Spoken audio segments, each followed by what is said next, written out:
Mudando de assunto, e o ministro Alexandre de Moraes, em que negou pela segunda vez um pedido da defesa de Jair Bolsonaro para adiar o depoimento que está previsto para amanhã, quinta-feira, sobre aquele suposto esquema de golpe de Estado. Thaisa Medeiros é quem vem conversar com a gente. Ô Thaisa, o depoimento está mantido, né? Até que se prove o contrário, amanhã é a previsão de depoimentaço, né? Um monte de gente reunida.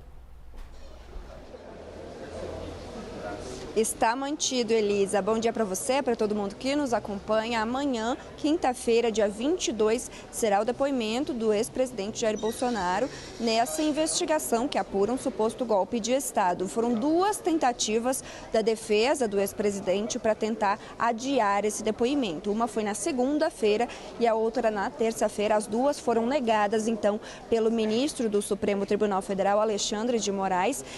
Moraes, na decisão de ontem, então, ele alegou que a defesa insiste nos mesmos argumentos e que já foi deixado claro na primeira decisão que a defesa teve acesso a todos os trechos do processo que pode ter acesso nesse momento, que são aqueles que não são sigilosos. Então, por isso, não existe qualquer óbice, qualquer motivo que inviabilize o depoimento do ex-presidente Jair Bolsonaro na quinta-feira.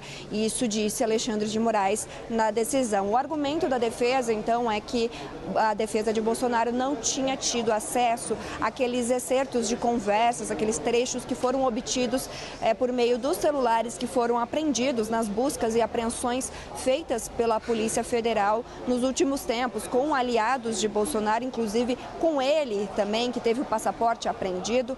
Então, esses celulares que foram obtidos, que foram capturados, eles tinham conversas, né? E alguns trechos, segundo a defesa de Bolsonaro, não tinham sido liberados para a defesa ter acesso. Moraes discordou, então, e autorizou a Polícia Federal a manter esse depoimento agendado para amanhã. Então, Bolsonaro vai depor no âmbito dessa investigação que apura um suposto golpe de Estado, uma tentativa, né, de golpe de Estado, em torno aí entorno do ex-presidente Jair Bolsonaro com seus aliados, que teriam feito alguns planos, alguns planejamentos e estratégias para conseguir mantê-lo no poder, em vez de passar a cadeira para o então eleito presidente Lula. Diante de tudo isso, alguns aliados de Bolsonaro não gostaram da manutenção da data, não gostaram dessa escolha da data, porque ficou muito próximo a essas manifestações que Bolsonaro acabou convocando no próximo fim de semana, e com isso ficaram bastante insatisfeitos. Mas a data está mantida pelo ministro do Supremo Tribunal, Alexandre de Moraes, e tudo indica que amanhã Bolsonaro irá depor. Elisa, volto contigo. É o depoimentaço, hein? Um montão de gente reunida. A gente vai te mostrar, né? Porque você deve estar pensando. Obrigada, viu, Thaisa? Quem são essas pessoas, né? Quem é que vai depor? Bora dar uma olhada aqui. Além do ex-presidente da República, outras 13 pessoas serão ouvidas ao mesmo tempo pela Polícia Federal sobre a suposta trama golpista. Serão ouvidas, é a expectativa, né? A gente não sabe como é que a defesa vai se articular. Meu cliente vai se manter em silêncio por isso ou aquilo. Mas vamos ver aqui, até que se prove o contrário, quem é que deve depor amanhã? Jair Bolsonaro, temos aqui Walter Braga Neto, que é general e foi ministro da Defesa e Casa Civil, aqueles rostinhos bem conhecidos, né? Também foi candidato a vice e está inelegível. Augusto Heleno, general e ex-ministro-chefe do GSI, também foi chamado. Quem é que também deve comparecer? Anderson Torres, ex-ministro da Justiça, amanhã, quinta-feira. Vejam aí na tela, ao lado direito embaixo. Almir Garnier, almirante e ex-comandante da Marinha. Além desses 5 nomes, vejamos aqui os próximos. Temos também Paulo Sérgio Nogueira, general e ex-ministro da Defesa. Tem o Tércio Arnald, assessor de Jair Bolsonaro, o Mário Fernandes, que é general e ex-secretário executivo da Secretaria-Geral da Presidência. Você vê que são funções muito importantes e próximas ao ex-presidente da República. Também tem o nome do Cleverson Ney Magalhães, coronel do Exército, e Valdemar Costa Neto, presidente do PL, que foi preso na operação, né, que norteou tudo isso aqui, mas era por posse ilegal de armas, não tinha a ver com a operação do dia. Na próxima tela são as pessoas que foram presas. Os presos na operação do dia 8 de fevereiro que vão prestar depoimento são Marcelo Câmara, coronel e assessor de Jair Bolsonaro, aparece muitas e muitas vezes no relatório da PF. Felipe Martins, Ex-assessor de assuntos internacionais também está preso. Rafael Martins, tenente-coronel do Exército, tem o mesmo sobrenome do Felipe, mas é só uma coincidência. Bernardo Romão Correia, coronel do Exército. Aqui estão todos os nomes, então, previsão, 2h30 da tarde de amanhã, quinta-feira, dia 22. Nós entrevistamos aqui na CNN o advogado de Mauro Cid, que não está aparecendo aqui nessa lista, mas lembram-se, Mauro Cid, ex-ajudante de ordens, que fez alguns depoimentos ali envolvendo delação de alguns casos e tudo mais, que nortearam parte dessas operações. O advogado dele, César Bittencourt, disse que o vídeo da reunião de Bolsonaro com os ministros é uma prova contundente oferecida na delação premiada do tenente-coronel. Vamos ouvir. Eu acho que o vídeo em si é uma prova. O vídeo em si é uma colaboração. O vídeo assim traz um contexto verdadeiro, autêntico, filmado, gravado. Pode dizer, não era eu não falei isso. Isso é prova. Isso é contundente. Você não pode desmanchar aquilo que está filmado, gravado e está na mão da autoridade policial. Quem buscou, quem pegou, eu acho até irrelevante. Na verdade, a Polícia Federal foi na casa do Cid, ele estava preso, e tiraram tudo que tinha. Aliás, tiraram mais do que devia. Depois devolveram algumas coisas que não eram pertinentes, não eram interessantes. A Polícia Federal é eficiente, é competente, é diligente, enfim, fez o que tinha que fazer, levou o que precisava, levou alguma coisa até por equívoco, né? De, olha, tem isso aqui, não precisa, tem isso aqui, precisa, devolve.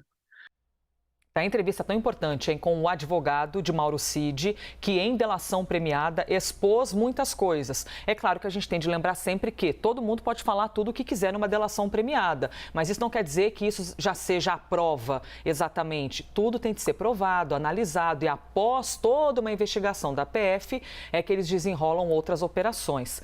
O que eu quero perguntar para vocês, Pedro, Larissa, levando em conta o vídeo. Muita gente assistiu o vídeo e eu gosto sempre de fazer esse trabalho de trazer a palavra também dos dois lados da conversa para a gente poder observar de maneira crítica. Muita gente diz assim, mas o que foi dito de novo nessa reunião? Já não é mais do mesmo de tudo aquilo que Bolsonaro dissera em tantos cercadinhos, entrevistas com a imprensa? O que exatamente, Pedro, que a Polícia Federal está se apegando para que esse vídeo seja essa cereja do bolo, assim, digamos, para a investigação? Eu acho que tem algumas expressões ali que elas são bastante claras e eu acho que elas ficam muito centralizadas, inclusive, na fala do general Heleno, que era chefe do GSI, Gabinete de Segurança Institucional.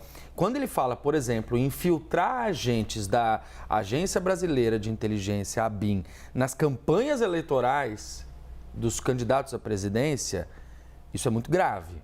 Este é um ponto que não foi dito no cercadinho, está muito fora da curva. Para quem diz isso, é importante ressaltar que a gente está falando do uso político de uma agência de Estado.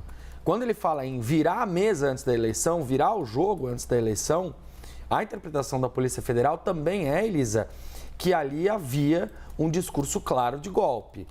E o que as pessoas que criticam as falas de Jair Bolsonaro, essa investigação, alegam, é que não adiantaria esperar um golpe de Estado para poder punir, penalizar essas pessoas envolvidas nesses crimes. Porque quando você tem um golpe de Estado, você muda todo o ordenamento jurídico e aí não adianta mais.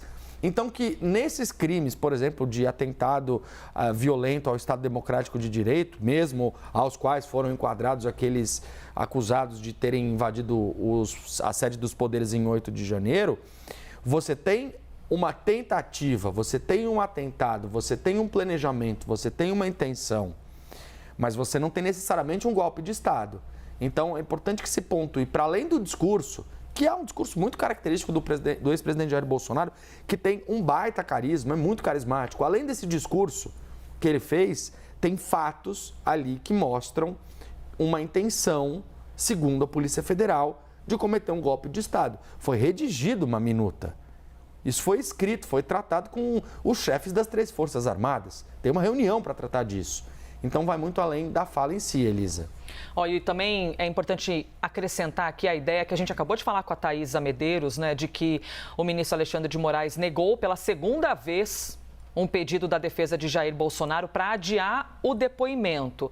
E aí eu quero fazer esse gancho contigo, Larissa, sobre a expectativa para o depoimento em si, se essa movimentação da defesa e essa negativa do Supremo, se isso pode nos dar a ideia, assim, de que de fato Bolsonaro deve se manter em silêncio?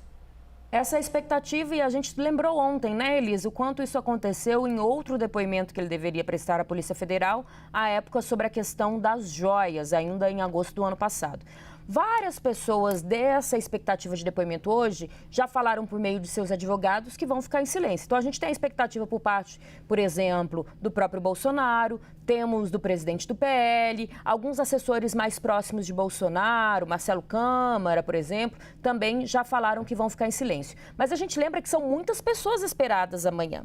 E qualquer fala, segundo algumas fontes ali da Polícia Federal, pode ajudar. A gente tem pessoas ligadas ali, por exemplo, coronel do Exército, que não são tão ligados a Bolsonaro, mais ainda do Exército, que atuava, que ainda trabalhava, que estão sendo aconselhadas a falar numa tentativa, inclusive, de limpar a barra, digamos assim, do próprio Exército e dessa pessoa. Então, por mais que a gente tenha a confirmação que vários vão ficar em silêncio, a expectativa da Polícia Federal é que pelo menos uma dessas pessoas, seja uma, seja duas, possa soltar alguma nova informação para colaborar com o andamento das investigações.